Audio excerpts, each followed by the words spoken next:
Right on. Have a couple people popping in here. See who we got. Brian Jones, Aiden Carey. Welcome, guys. How are you?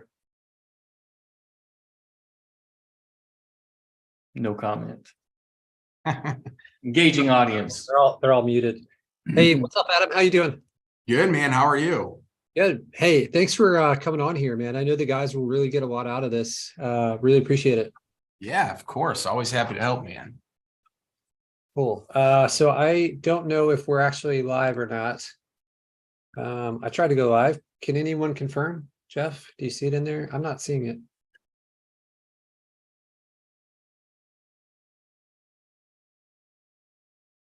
Looks like it is live in the Facebook group. Okay, you're about to be famous. That's the goal. Right. I cannot control what happens to you after you go live in this amazing group that we have here, man.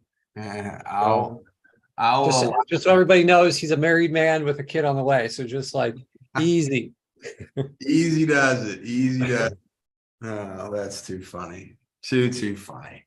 He's been through it though. So Yeah. right on. Well, we usually start the call off with sharing a few wins. So I guess we could ask Adam, your wins are getting a new office, baby on the way, going to all kinds of amazing events, getting out there, speaking, podcasts, whatnot. A couple people on this call know you from our event in Miami. What else is new in Adam's world besides all of that, if that's not enough? Yeah, those are some good ones. The biggest one right now is we're working on a massive merger that it's official on paper, but it's not official yet. I'm actually going to be merging my franchise with our franchisor. So I'm going to become part of the franchisor here officially on June 1. So wow, massive mergers in the mix. I love it. Yeah, that's a big step. So metaphors. So what does that mean effectively? How does that change your business or how you operate? Yeah, so it's really not going to change a whole lot, other than the fact that like our clients aren't going to notice anything at all. We just take up about 25 to 30% of all 26 locations with our one location. So it's really tough for us to like go and build out everything that we're trying to do. And I'm to the point now, especially with the kid on the way, that I don't want to be the sole business owner of doing everything myself with hiring and firing and payroll and benefits and the whole 9 yards, because we've grown so quickly. So it's really not customer facing, not going to be a whole lot different. But for me, my focus is going to be on growing and scaling the franchise section, not necessarily bringing on more franchises, but how do I help other people grow in addition to continuing to sell and do more personal branding, speaking, those types of things. So it aligns up with what I'm trying to do. That's awesome, man. Well, congratulations on that. Hopefully that means more zeros in your bank account at the end of the day. And I think your skill set of what you've developed over the last couple of years is really that branding that you talked about in Miami and just getting yourself out there as an authority overall and people recognizing you as a specialist in digital marketing. And you've surrounded yourself with amazing people and have put yourself out there in a really powerful way. So I'm looking forward to hearing what you have to say today. I kind of left it a little bit open for you to choose your own topic and choose your own adventure on this call and kind of walk these people through a little bit of your experience and, you know, what you bring to the table. So for the people on the call who don't know Adam, we met Adam, Patrick and I both met Adam a few years ago, and he's just really taken the lead gen model from that core of learning websites and what is a backlink and all of that stuff and built, you know, real company that he's run and managed, and then rolled that into being a major franchisee for Height Digital and just doing some amazing things. And this is what I always talk about with the model, like the opportunities are infinite. It's like, however you can apply the skills that you already have or the skills that you can develop along the way and apply them in different ways, in innovative ways, creative ways, and developing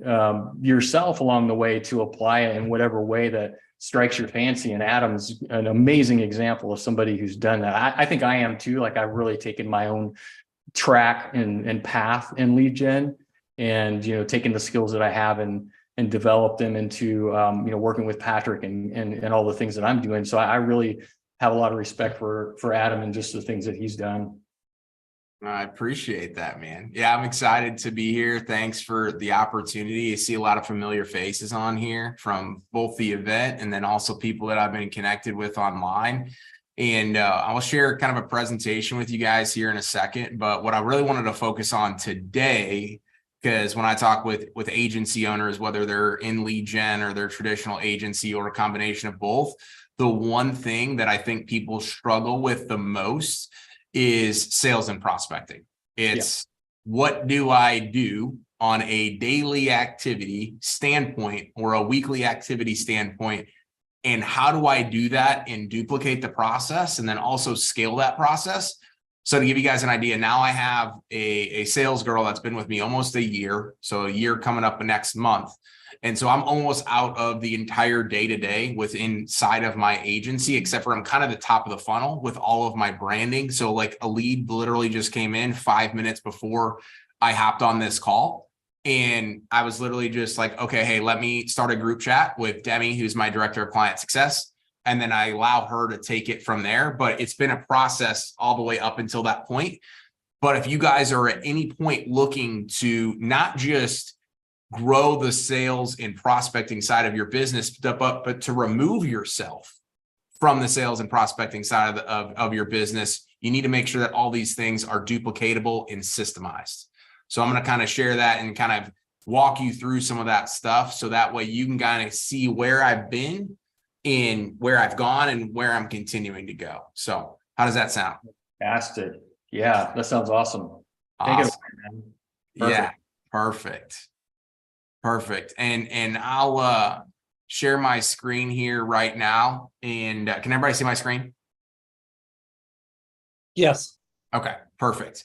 And if you guys have, I know everybody's muted, but if you guys have questions, feel free to put them in the chat. I'll keep that up throughout the presentation. And then we'll leave some time at the end just for some Q&A. But the plan is, to go for, 30 or so minutes, 30, 45 minutes.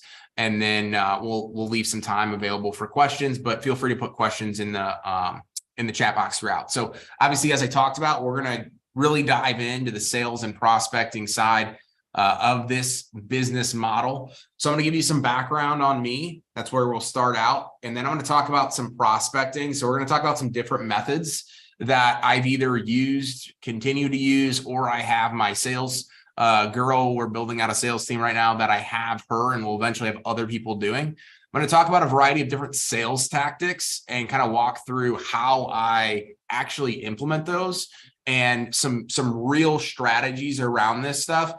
The biggest issue that I see in digital marketing, and I know some of these coaches that are out there or programs that are out there that teach on these things, that they never actually did these things inside of their agency, or that they're still running an agency and they're not doing these things, but they're going to teach you on them, right? We've all listened to people that we can tell that they have no idea what the daily grind of actually growing and scaling a lead gen agency or an agency in general is like, but they're teaching and consulting on it. So that's nobody here in this room. I'm no different. I'm not going to teach you anything that I am not still doing myself or haven't already done, or I'm not, or at least I'm having somebody on my team do it, right? So I think that's super important. And then the last piece that kind of ties all of this stuff in together is really the discipline. So you're here on this call already, taking time out of your busy schedule. I know that you have what it takes in order to be successful and to grow your agency. But that's one piece to this evolving puzzle of the discipline that goes through what you need to do on a daily, weekly, monthly, quarterly, and maybe even yearly standpoint in order to grow your agency. So those are kind of the 4 pillars that we're going to talk about here today. Before I get too deep involved, I do just want to touch a little bit about myself and kind of where I'm at and who I am. So this is my wife, Delaney, and our dog, Georgie. We do have our first son on the way, which is super exciting. So I know when I was at that that mastermind with you guys. I found out like 2 weeks before. So I wanted to tell everybody, but it was still too early on. So really excited about that. We have our first son, September 27th is the due date. Obviously, I'm a digital marketer, serial entrepreneur. So I also own a auto glass repair company here in St. Louis that I built through the lead gen model. So I started in lead gen back in 2018. Auto glass repair was some random industry that I don't even remember how I came about doing it, but it was the second website that I ever built in the lead gen space. And then it started getting 100, 200, 300, 400, 500 phone calls a month. Not right now, we're at about 1,000 phone calls a month. But that company has 8 full-time employees. I have removed myself from primarily being involved at all. So we brought on an investor and then we sold some equity in the company to one of our managers because frankly, I love starting things, but I hate running them. So I've done that. I also have a joint venture on a landscape design business through lead gen as well. So if you guys have any questions on, hey, I have these assets that I don't know how to leverage them, we can talk about how you can leverage yourself to take those assets, maybe not just start a company, but how do I get into an existing business or a struggling business with these assets and then build a marketing division within that company? That's something that I'm actually super focused on doing in the future as well. Speaker. So obviously I spoke at the February event, as well as doing some virtual events like this right here, leader, podcaster, and networker. So just a little bit about me. For those of you that were at the February event, know that I'm very big on core values. So these are the core values for myself as well as for my company. If you don't have core values, you need to put them in place. I don't care if you're a single person business or you have multiple team members. These core values are really, really important. So mine are on the acronym of TRUST. I focus on taking action, delivering results that matter, utilizing my resources, setting the correct expectations, which is massive in digital marketing, and then also transforming lives. So when I do things like this event or the February event, my goal is to transform your life in some way. And I want to stop right there and tell you guys, I'm going to give you a bunch of information today. Some of this information you might have already heard. Maybe you've already heard it from me or somebody else. That's great. I want you to focus on 1 or 2 things that you can physically and tangibly take away and implement into your life and business starting right after this. I don't want you to take 1,000 different things. You don't have to decide on the call, right? You take a bunch of notes, ask questions, all those things. But I want you to focus on things that you can actually go and implement right away, 1 or 2 things, not hundreds, right? So I've been the type of person in the past where I've gone to events, taken all the notes in the world. I've been super, super attentive. And then I go back, whether it's myself or to my team, and I'm like, hey, here's 1,000 different things that I just realized that we could be doing to grow our business. And I end up implementing none of them because it's kind of that show up and throw up mechanism.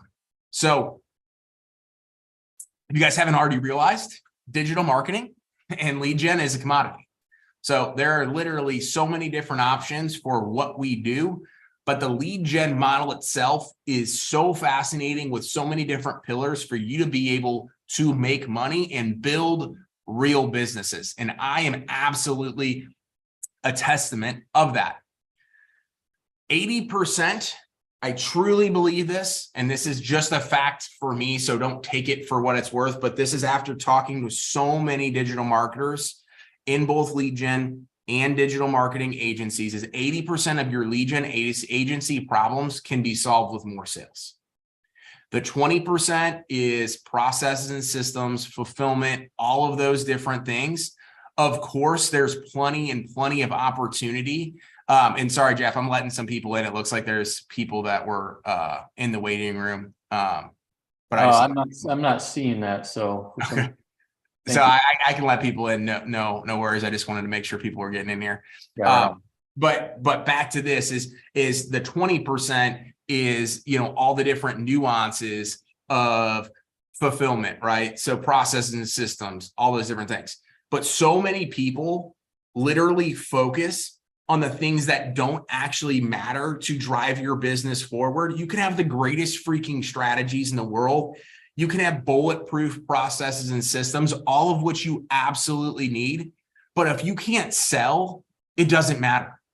If people don't know who you are, it doesn't matter. So that's where I talk about this 80% being so key, is it really should be the driving force of what you're doing, making sure you obviously have your processes and systems in place, all of those different things. But you can solve a lot of your issues if you just focus on these prospecting and sales things that I'm going to talk to you about here today.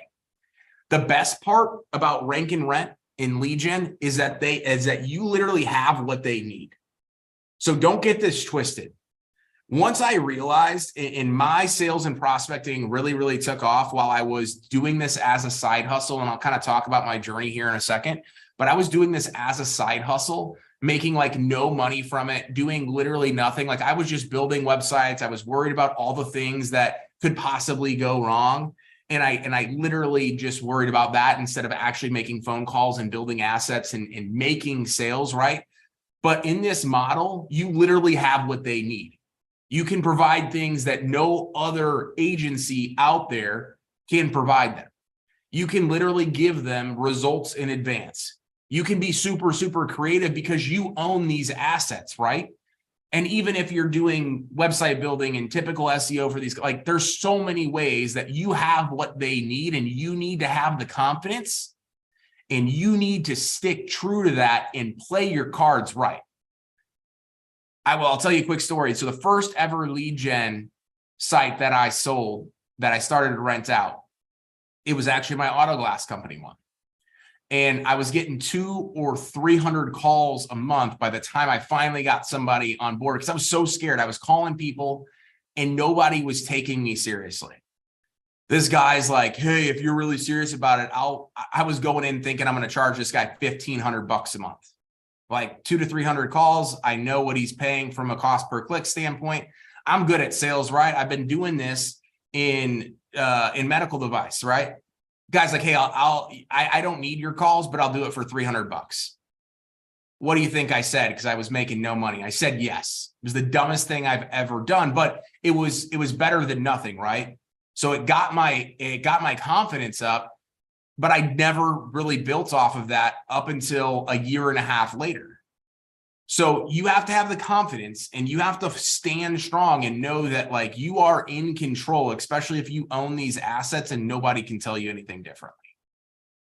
So a little bit about my journey. I spent 5 years between 2016 and 2020 in medical device sales. I worked for a super small company in St. Louis at the very beginning, managed about a 10-state territory and just did a variety of different stuff, traveling all across the country, selling medical samples and reagents for life science research. It was a really bizarre industry. Then I started working for a company called ResMed. I spent 3 years there. So I sold the CPAP equipment. If anybody's familiar with CPAP equipment, know somebody that uses it, that's what I did. I was promoted within 9 months to a key account manager, and I ended up managing about a $25 million a year territory. So did that for up to 3 years, and then ended up in 2018 finding out about digital marketing, which at that point in time, I had just got engaged. And I realized after just being promoted and having all of the money that I ever thought I was going to make, like I never thought I was ever going to make 6 figures. Well, then in my first full year in doing this, I ended up making 200K. So I'm like, I'm not so worried about the money anymore. I'm worried about the lifestyle. So the reason why I got into digital marketing is I was looking for ways to make money online, as I'm sure a variety of different of you on this call have been. I got targeted by an ad to learn Rank and Rent. My purpose and my why behind all of this is I wanted the freedom to work when I wanted to, where I wanted to, with who I wanted to, and how I wanted to. Every single time when I decided that I was going to put the time and energy into building this business, every single time, still to this day, when I get told no, when a client cancels, when I'm dealing with an employee doing something freaking stupid, I think back to that moment of when I signed up for that initial course and that why. because the alternative is me going back and working for somebody else doing something that I absolutely freaking hate. There are days, there are weeks, there are months that absolutely suck. But the alternative is going back to what you were doing previously, and that's not fun either. So get super, super clear and connected on that why. I ended up getting into this full-time in July 2020, so less than 3 years ago. I transitioned more to a traditional agency. I still have about 15 or so lead gens that are out there. A couple of those are businesses. But when I went to go start my agency, my traditional agency, I literally started at zero, right? I went to my first 7 figures in agency sales within 15 months. I ended up merging with Height Digital, which is where I'm at right now. We were named to the Inc. 5000, Best in Marketing, St. Louis, Future 50 St. Louis, one of the top fastest growing companies on paper, not just voted in the entire St. Louis area, all off this little skill set that I learned that you guys all have the access to doing. So all these people think that I'm doing something different. I'm going to walk you guys through my sales and prospecting stuff. You're going to be like, this is all Adam. This is literally all Adam does. And you're going to say that, and you're going to think it over and over and over again, because you guys are connected with me online. A lot of you see what I do. I don't reinvent the wheel. I do, and I follow the path of least resistance based on what works. I follow other people's success. Success leaves clues, and then I go and I tackle that, right? So as I kind of talk about the reason why I took such a big focus on the sales side of this is because in medical device sales, I literally had one competitor. I literally had to be better than one other company and one other sales rep. And I was really good at that.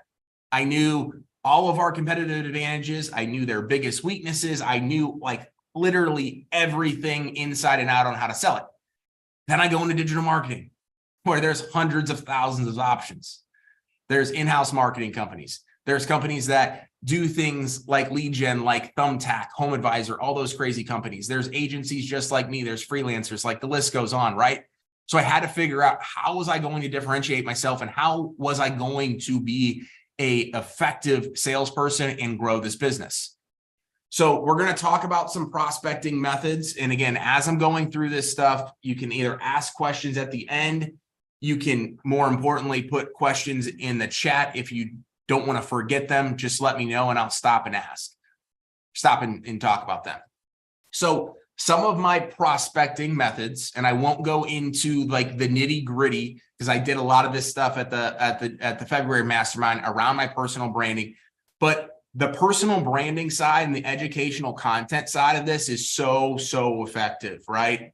People do business with those that they know, they like, and they trust. Well, part of the reason why so many people end up hiring us is because they follow me, or I'm friends with them on multiple of these different social media platforms. Or I get tagged in a post. I'm in a very large mastermind group called Apex, which Jeff kind of knows a little bit about. Somebody yesterday asked, hey, who is the guy for Google Ads? I literally got tagged 10 out of 12 times within 24 hours. People will start to promote you on your behalf when you build that know, like, and trust, and you are that attractive character. I also provide a ton of educational content. So the small person mindset, or the small thinking mindset, is I don't know what to talk about or write about or do all these different things, but I also don't want to tell people exactly what it is I'm doing, because I don't want other agencies to steal my stuff. And I don't want people to just take this information and go and implement it in their business. It's a scarcity mindset, right? The more that you provide, the more education, the more value that you provide, the more that you do for the world, you will end up getting 10x back in return. And there is literally no doubt in my mind, I've gotten probably close to 100x back for doing all of these things on a daily basis, providing value, talking to groups like this. It's super effective.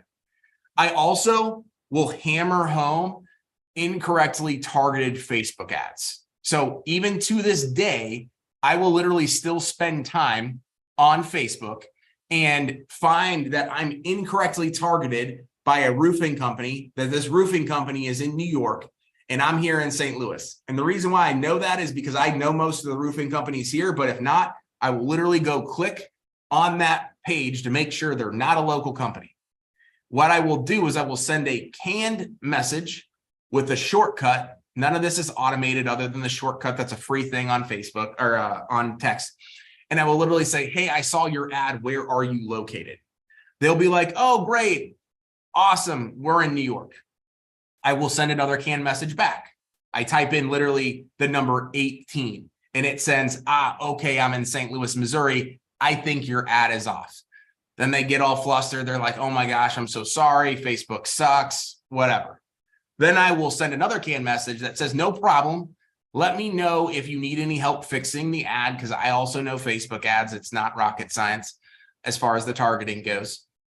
I also happen to work with a ton of different roofers. Would you mind if I made you a quick video and I do a video audit that would show you how to get more leads directly on Google that would turn into more jobs? And if so, can I send it here? 9 times out of 10, if they respond, they're going to say, sure, yes, maybe send it to my email. They might say no or just not respond.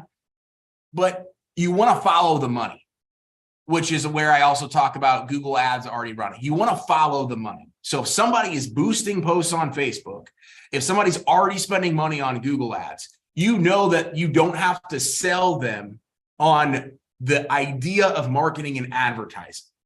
So many people get this wrong. There's 2 sales that have to happen when you're doing what you guys are doing. One is you have to get them to invest in marketing and advertising. And that's difficult, especially if nobody's done it before. I don't care what service it is. You have to get them over that hump. With this, or with finding them on Google already, you know that they're already over that hump. And this also goes if they're spending money on direct mail, billboards, like I don't care, they're already spending money. The second is that you are the right solution. So you have to sell them on why giving their hard-earned money is better in your hands than Facebook's or anybody else's. So somebody asked, how do you find Google ads that are incorrectly targeted without having to scroll through Facebook with lots of irrelevant ads for a long time? It's a process. I've been doing this for 2.5 years. It took about 6 months of consistency of doing video audits on other people's websites. So I'll kind of talk about one of the strategies of doing video audits and things like that, which I know you guys know about. Once you do enough of those, it will start to come back. So I would just continue to put in the reps of doing video audits. Shortly after, like I can't scroll on Facebook without seeing 20 different incorrectly targeted ads. I also am in different Facebook groups that are free, as well as masterminds. I do some local networking. More importantly, my sales girl now does all of our BNI, all of that stuff. None of that stuff is fun, right? But what's also not fun is not making money. So there's some of this stuff that like I had to do in the beginning myself. Now I have other people do it, but it's necessary if you're not where you want to be. If you're not where you want to be, there's no excuse why you shouldn't be where you're trying to go. There's certain things you should be doing in order to get to that spot. Also, it's super easy to figure out which people are using third-party lead gen sources. So you can go to Thumbtack, you can go to Home Advisor, you can go and type in different industries. You can see the people that are already spending money. You can also do cold calling and cold emailing, which I haven't done a ton of, but connecting and referring to ideal clients. This is huge, right? So if you're like, I am in the tree service niche and I want to work with this guy here in St. Louis, up until you actually working with this guy, you should be finding ways where you can tag him on social media when somebody's looking for tree service in local groups or just friends and family. Leave them a review, support their content on social media. Again, it goes back to that educational content and providing so much more value than you're receiving, and then you will end up getting 10x plus back. Find ways to weave yourself into rooms and networks of people you want to be doing business with. It's super simple. And then none of this stuff costs money other than if you join one of these networks and things like that. But a lot of this stuff you can do absolutely for free. So I'm going to take a quick drink of water here real quick because I've been rambling. Is this helpful? Head nods if it is, maybe. Hell yeah. Awesome. So I'm going to talk about some of the sales tactics here. So I know you guys know about video audits. Video audits, I literally started doing them for fun and just sending them out to people I wanted to have as potential clients. And that's where I started to get a ton of these incorrectly targeted ads. But what I do now, and what I recommend people to do, is get buy-in of some sort. Like in that canned Facebook message, I say, can I send it here? I used to see the ad, and then I would literally just be like, oh, they clearly are spending money. They clearly needed my help because I'm in St. Louis and they're in California. I'm just going to make the video and send it. That was fine when I didn't have clients and I didn't have a team, and I was just doing whatever I wanted with my day. The more structured I get, I have to have some sort of buy-in to know that the likelihood of them watching the video hopefully is pretty high, even though it's not always going to happen. The results in advance. So, hey, I literally have this X, Y, and Z lead gen asset. That's how I got 20% equity in this joint venture of this landscape design company. We started the company ourselves and then ended up, my partner moved out of town. So I have these assets. I've literally used it to results in advance to get monthly contracts, to get paid on commission deals, like every which way of what I've done a contract, in addition to getting equity in a joint venture, because I had 3 different assets, all that drove his business, right? I had a retaining wall one, I had a landscape design one, and I had an outdoor kitchen one. All 3 of those played into this business model where it's like, hey, we have all these leads coming in. Let me get a bigger piece of that pie and let's build this thing together, not simultaneously, right? So there's a ton of different ways you can make money. You know, I've done things like no contracts, although now we typically do contracts. The transparency aspect of this is so huge. Hey, you're going to be the only person that are getting these leads. They're exclusive to you. Here's a dashboard to be able to track all your ROI driven data. I'm not going to, F around with your stuff. Like, we're in this together is super big. Asking for referrals, reviews, testimonials, and case studies. These are things right now that I don't know why we waited so long in order to do, but literally, I'm literally going back to our clients now, the clients that are super happy with what we're doing. Hey, who are 3 other people that you can literally connect me with that would benefit exactly the way you're benefiting from our services in your business? And when you frame it that way, they will start to keep an open mind of people that are talking to them, because they're all in groups that you want to be in, right? They're networking and masterminding and doing all that stuff. You want more people like them. Don't do it to the clients that you absolutely hate working with. Do it with the people that you love working with, the people that are your most profitable ones, that pay you the most, and then get reviews and testimonials. Right now on our Google business listing for our agency, we have 45 or 46 Google reviews, and it's been coming up on 2 years. And there's only 2 other marketing companies in the entire St. Louis area that have more reviews than us. And one of them is a national company, and one's been around for close to 20 years. The more you get these reviews, even if they're little wins in reviews for any given project, like sometimes we'll build out landing pages for people for $1,000, not because we make a ton of money on it, but because we know we can control the process and get a review out of it. So start to think about ways where you can get simple and easy wins to boost your confidence, and also social proof this stuff, right? And then case studies. Case studies of being able to show data. Here's what we've done with this other company, and here's how they benefit from it. So all of these different things are sales tactics, not in the traditional sense, like, hey, I'm going to pick up the phone and call and do all those things. But these are things that push the needle forward. And there are also a lot of stuff that other marketers aren't doing. Other marketers are trying to have the commission breath and do the show up and throw up. And they're trying to force them into a long-term contract and ask for a ton of money. I mean, you guys have a ton of different opportunities with this stuff. So as we're kind of wrapping things up here, I'm going to talk about some of the sales discipline stuff, and then I'll kind of wrap it all up and we'll do some Q&A. But it's really important as you're doing these different things. Again, I don't want you to go out there and literally try all of them. Try some of these at a time and actually give it time to see if it's going to work for you and you like doing it. But you need to have KPIs. So I know that Patrick and Jeff have talked before about the scorecard, right, from EOS. And that model, you need to have those same KPIs for your personal life as well as like your sales and prospecting activities. So I'm literally going to do 10 video audits a day for the next 90 days is a KPI. And I'm going to make 5 cold call, like whatever that is. I'm not going to tell you specifics on what to do because you got to figure out what's best for you. Regardless of what it is, you need to have daily, weekly, and monthly KPIs and goals and hold yourself accountable to those goals. And I also talk down here.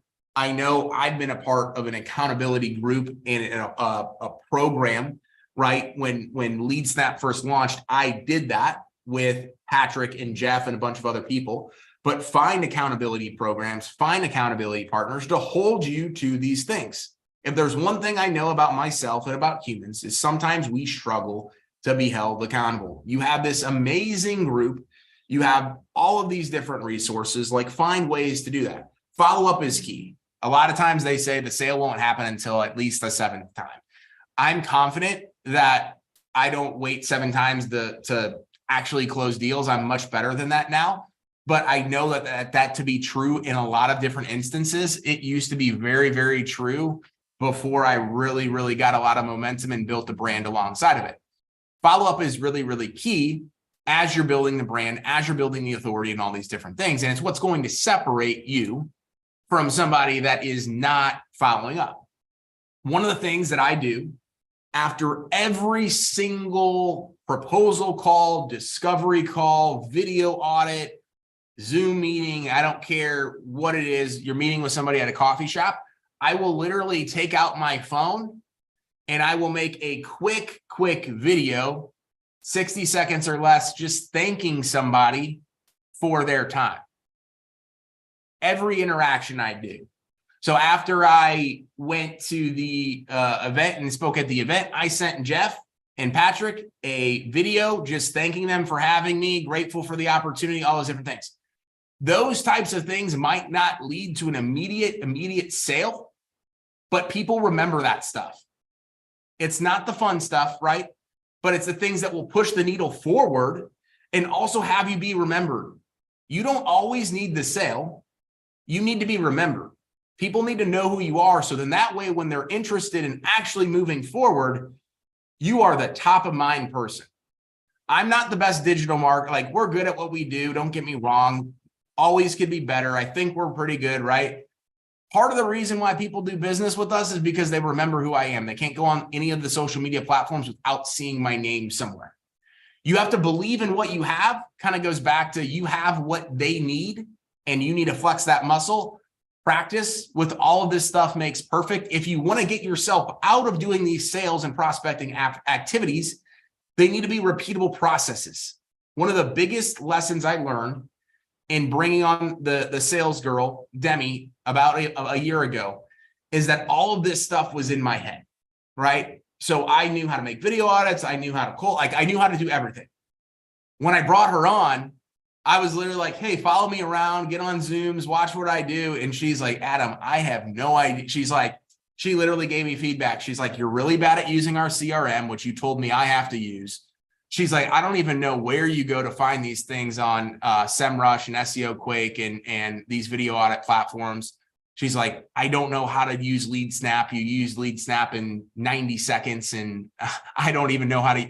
And I sat back for a second. I'm like, wow, this isn't repeatable. So we've had to work towards that over the course of the last couple of months. But now, again, I'm mostly out of this entire process, which is great. And then audit yourself, right? Or audit yourself in groups that are accountability partners and programs.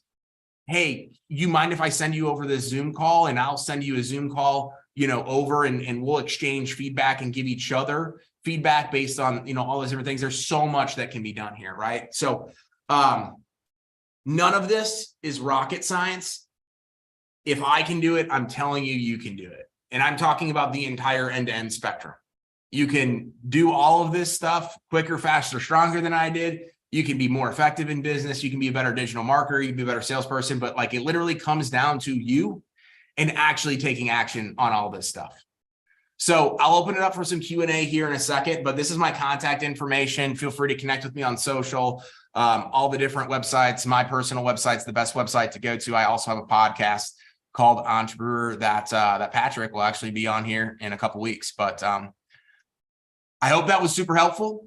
Yeah, man, that was awesome. Yeah, I just wanted to say, like, just on your journey and just watching you in real time, it's like I can remember like the day, like not the exact day, but I remember the moment where it's like he's launching his podcast, like he's doing this thing, he's doing the other, like just watching your entire journey over the course of the last couple of years has been, like you're saying, like you're just taking action. It's not like you had some big advantage or anything. It's like you're taking advantage of opportunities that are in front of you instead of just not recognizing them when they're there or not following through.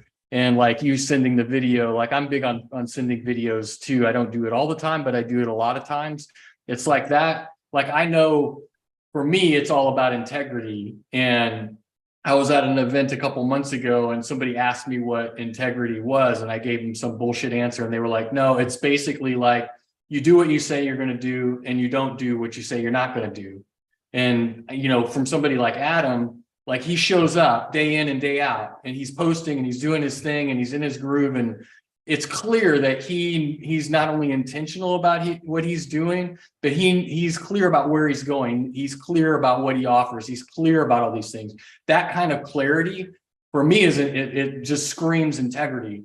Like I know, hey, Adam, can you come on our call on Wednesday at 2 p.m.?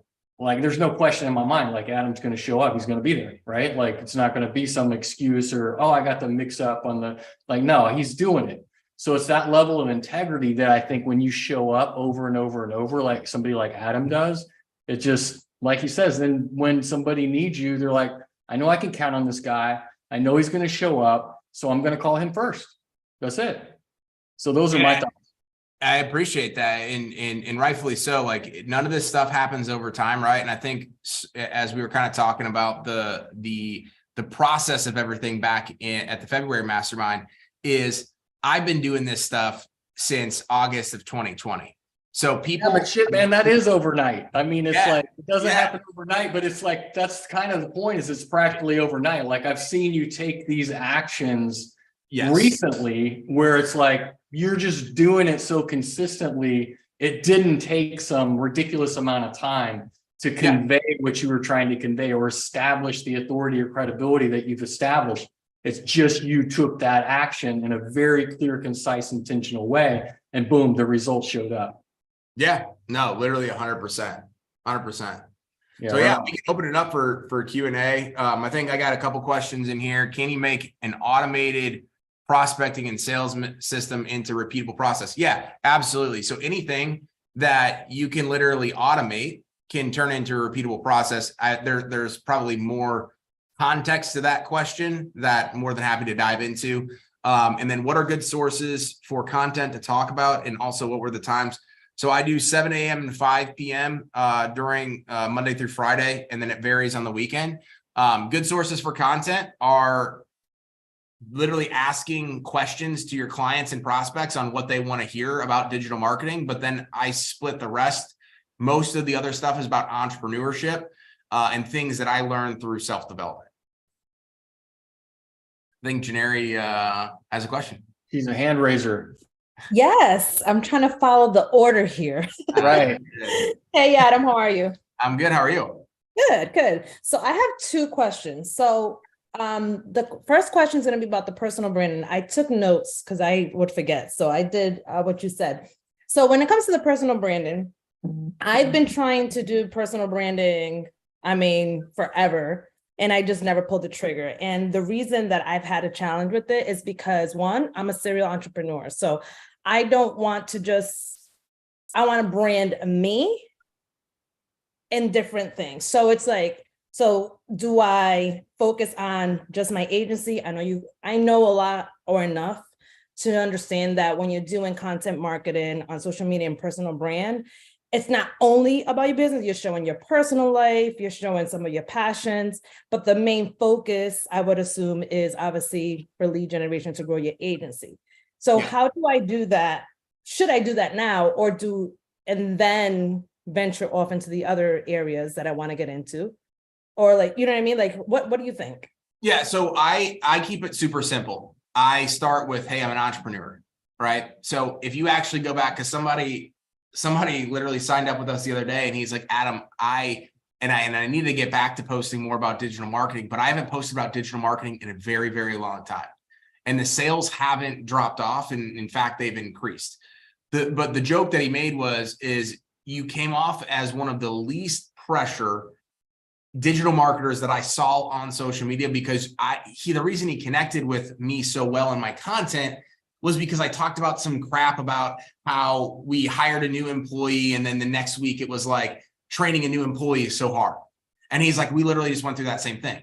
But he went to my profile and he clicked on it and then saw that I did all the digital marketing, but I wasn't just sitting there talking about case studies and heat maps and ROI and all the other crap that everybody else does. So the easiest thing to do is to go from the heart and talk about the real crap that you're actually going through, which is an entrepreneur, right? So then that way down the line, whatever direction you want to go, you can.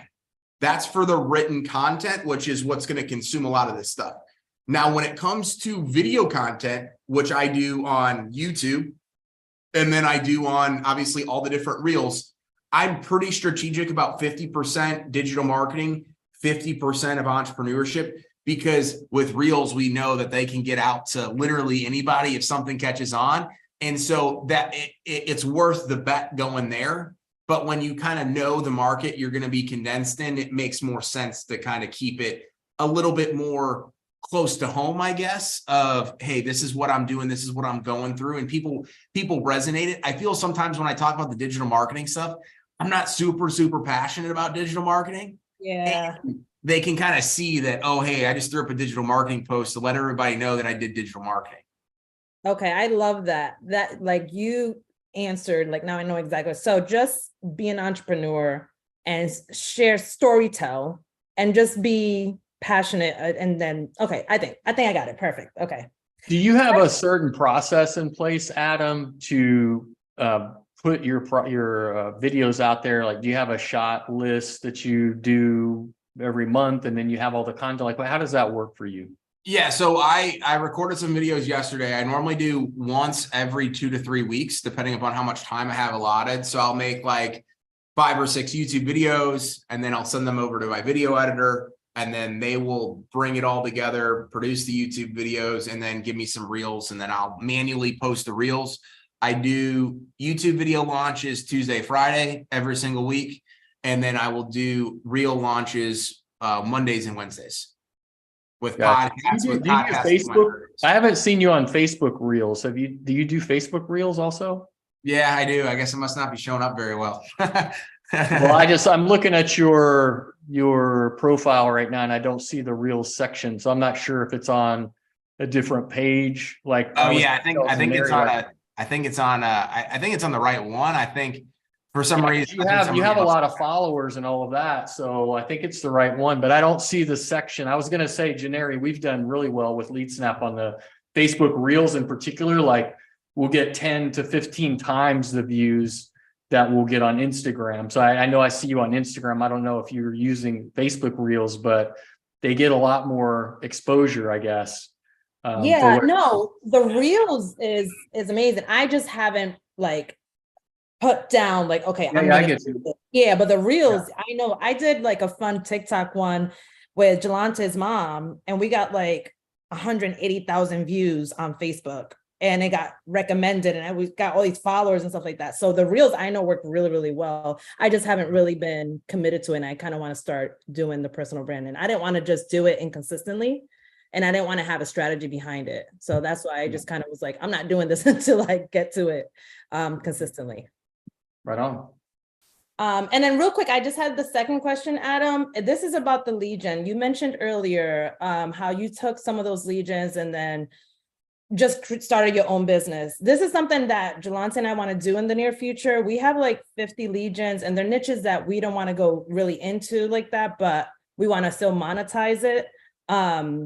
How did you decide that? Like, if you can just share quickly, like what would you recommend and what would you do when our situation like that, like having tons of lead gens that we can monetize, like build businesses with instead of just So, yeah. So the biggest asset that you need in all of this is people, right? Because you're not going to be able to go and do all of this different stuff and be able to go implement it because you got other stuff going on and you don't want to be an auto glass or a landscape designer. The biggest piece of advice that I can give is twofold, and it's advice that I got after I started my auto glass company, which I wish I would have heard it before. I'm grateful for the experience, not grateful for some of the ups and downs and headaches. That first piece of advice is make your main thing until your main thing can automatically run without you in the business on a daily basis for at least a month. And I think Dan Martell says something about that in some sort of fashion in his Buy Back Your Time book. But that for me is the biggest factor, is don't go start working on a bunch of this other stuff. If it's going to require your time and energy, you don't want to be spread too thin. And I've been spread too thin time and time again. Secondarily is find companies that are already doing the physical labor and work, and then figure out a way for you to do a joint venture, figure out a way for you to get equity in the company, be very, very intentional about the right opportunities. So those are some of the key things that you'll want to focus on, is making sure that your marketing stuff isn't, your main thing isn't going to suffer, right? But that also you find the right opportunities. Yeah. And I think the second part that you said, Adam, is exactly what we're leaning towards, is more like have a company already running it. So instead of me saying, hey, here's my leads, this is how much per month, if we know enough and we're producing a lot of leads, I'd rather say, I'll take a piece of the equity of your business, you're looking to grow, whatever, and then do it that way instead of starting it brand new from scratch. That's what we want to do. Yeah, absolutely. Okay. Awesome. Cool. Thank you, Adam. Of course. What you got, Aiden? Hello, how are you? Thanks for coming on, by the way. I was the one who actually asked about the automated prospecting. Sorry if that question came across as a little bit unclear. No, you're good. I'm kind of new to the whole group. So, based off of what Janeri was saying, so did you start out as a marketing agency, then transitioned into a lead gen agency, and then back? Or Yeah, so I started lead gen and then went more of a traditional agency, and now I Okay. still have some lead gen still, but only about 15 of them. So related to that, two questions. One, how come you went to the more agency model? And two, do you know people in the space who they're still doing lead gen? They're not going to a traditional agency. Like, are there people that are still doing lead gen? They still want to continue to do it for as long as possible. Great question. If I could go back and start over and do it all again, I would continue to just do lead gen. There are so many headaches with doing traditional marketing agency stuff. I could talk to you for the rest of the day and we wouldn't go to bed. Absolutely. The reason why I did that is I came from medical device sales, where I was literally making $200,000 a year, and I just bought my dream house 6 weeks before I left and said, screw this, I'm going to figure this out one way or the other. Once I started to be able to promote and pitch lead gen, it wasn't such a close and easy sale like I thought some of this stuff would be. So as I started to build that side of it up gradually and get more leads coming in, people started sending me money to build their websites, do their SEO, because they're like, I want it done for my company, my brand, not something you own. And I really wasn't in a position to turn down money. And then I look back 3 years later, and this is where I'm at. So my lead gen sites, though, still today are some of my most fun projects, some of the most profitable things and things that I have equity in, and I own them, right? There's nothing worse than losing clients that you don't own anything at the end of the day. And I do know plenty of people that are strictly lead gen. Yeah, and that's really cool, because I've heard of also people who start out with lead gen and they stay in lead gen, but it just took them a little longer. It wasn't like upfront money, because a lot of people, I mean, my mom has done marketing for 20 years. She's worked in ad agencies, big ones in San Francisco. So some of those guys at the top love it, but if she were to be, she would lose her mind if she were an ad agency owner. Oh, it's not. Yeah. Again, So, I could go on for days. Yeah. It's a different type of headache, right? yeah. So anyway, thank you for answering that. Of course. Anybody else have any questions? Do you pay like referral fees or anything for clients, Adam? Like when do you reach out to existing clients, say, hey, who else in your, I do that a lot, but Yeah, we I guess it's two separate questions, that, or do you reach out to your network and say, hey, anybody brings me a client, I'll give you X, Y, or Z? Yeah, so we were sending out $500 Amazon gift cards. Now we're just sending out $500 in cash 30 days after somebody is a recurring client. So they got to have been with us for at least 30 days. We'll send them $500 cash usually.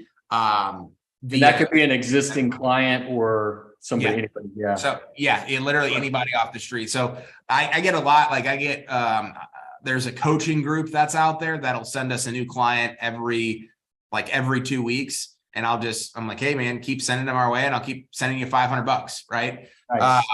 Our average ticket right now is about $2,000 a month. So I make, even though I pay him $500 30 days after, I'm still making money on it. They typically stay with us a decent amount of time.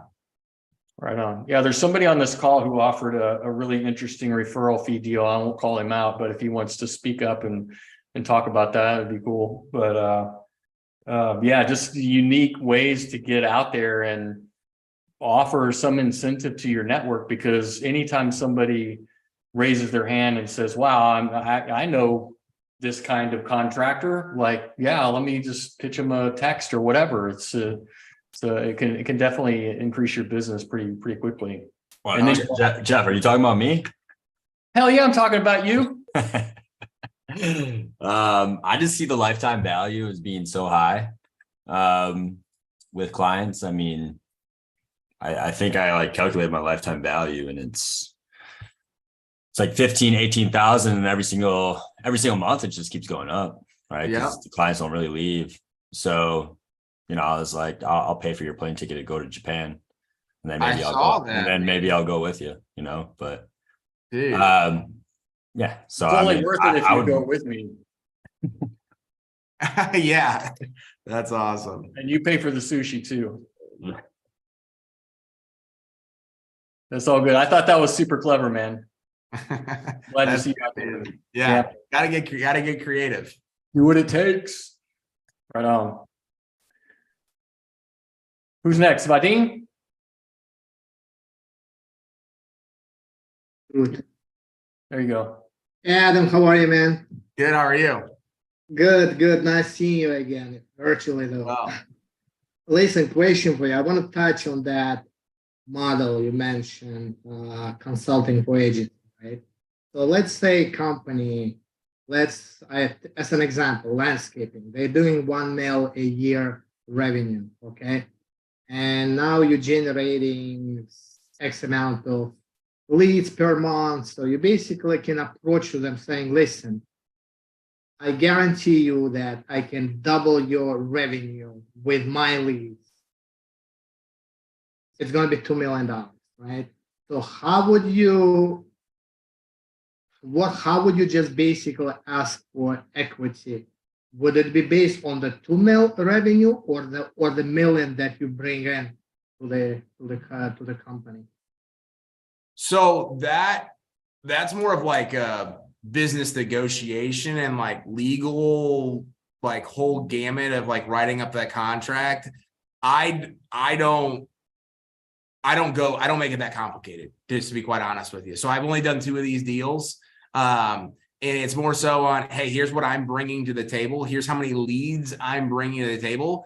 Here's what the market value is of what you would be paying for a marketing company. And what I have done is then just negotiate that into where they're at today, because anytime you try to write about forecasts, in my opinion, my dad's a lawyer, so, and I know Jeff has a little bit of a law background.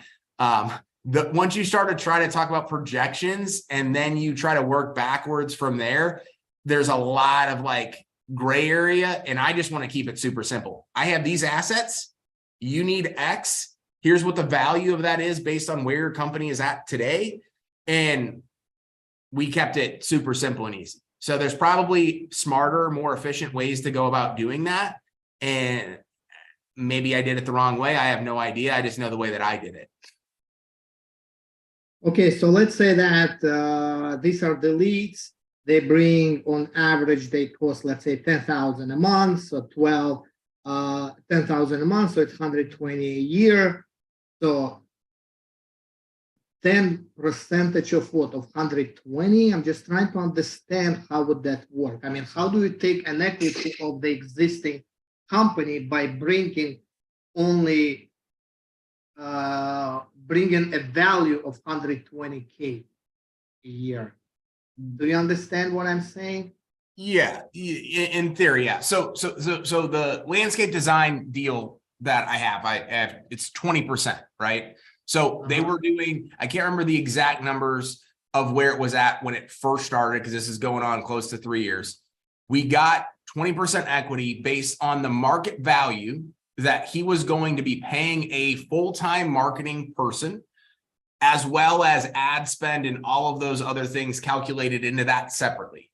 We then came to the conclusion that it was roughly about 20% of where they were at now, not where we were trying to go, because the more that you grow, the smaller the marketing is of that. And I didn't want to go for like 10%, all those different things. So that's how we came to the conclusion on that number. Again, it wasn't super like sophisticated or anything like that. So you could probably go that every deal is going to be different. So some of the deals that like I've been talking about with people, like no two of them are alike by any means, and everybody's going to have their own ways and own comfortability of how they want to go and get to that number.